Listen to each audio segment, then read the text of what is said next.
ମତେ ଶୋଇବା ପାଇଁ କହିଲା, ମୁଁ ଶୋଇବାକୁ ମନା କଲି ବୋଲି ଓଠ ଫୋଟ ସବୁ ହଟେ। କମିଟି ଲୋକ ମୁଖରେ ମତେ ଶୋଇବାକୁ କହିଲା, ମୁଁ ଶୋଇବାକୁ ମନା କଲି କମିଟି ଲୋକ ମାନଙ୍କ ପାଖରେ। କମିଟି ଲୋକ ପାଖରେ ଶୋଇବାକୁ ମନା କଲି ବୋଲି ନାକ ଫଟେଇ ଦେଇଛି।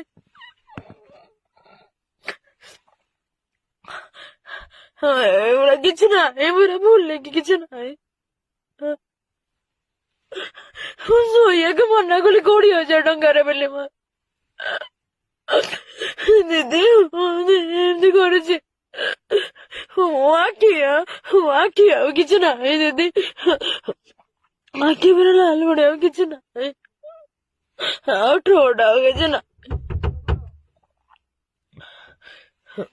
ହାଇ ଗାଇସ୍, ମୁଁ ମୋ ମ୍ୟାନେଜରକୁ ନେଇକି ଆସିଥିଲି ପ୍ରୋଗ୍ରାମ, କିନ୍ତୁ ମୋ ମ୍ୟାନେଜର ମତେ ଏଇଭଳିଆ ବାଡେଇକି ରୋଡରେ ପକେଇଲା। ମୋ ଆଖି କିଛି ଦେଖାଉନି, ପୁରା ରେଡ୍ ରେଡ୍ ଅଛି, ଓଠ ଫାଟି ଯାଇଛି।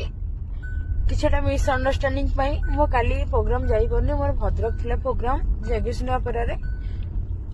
ମ୍ୟାନେଜର ପଇସାକୁ ପଇସା ନବ, ମୁଁ ନଙ୍ଗଳ ହେଇକି ନାଚିବି, ତାପରେ ମୁଁ ମାଡ ଖାଇବି। ଲାଷ୍ଟରୁ କହିବ 2 ନମ୍ବରୀ କାମ କରିବା ପାଇଁ। ଯେତେ ମାତ୍ରାରେ ପାରୁଛନ୍ତି ଏଇ ଭିଡିଓଟାକୁ ସେୟାର କରନ୍ତୁ। ମହାଦେବ ଇଭେଣ୍ଟ ବୁଲୁ 9348450259।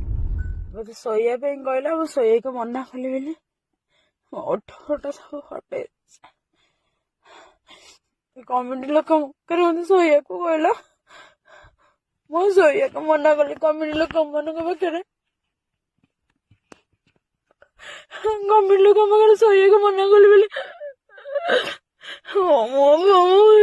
ନାକ ଫଟେଇ ଦେଇଛି।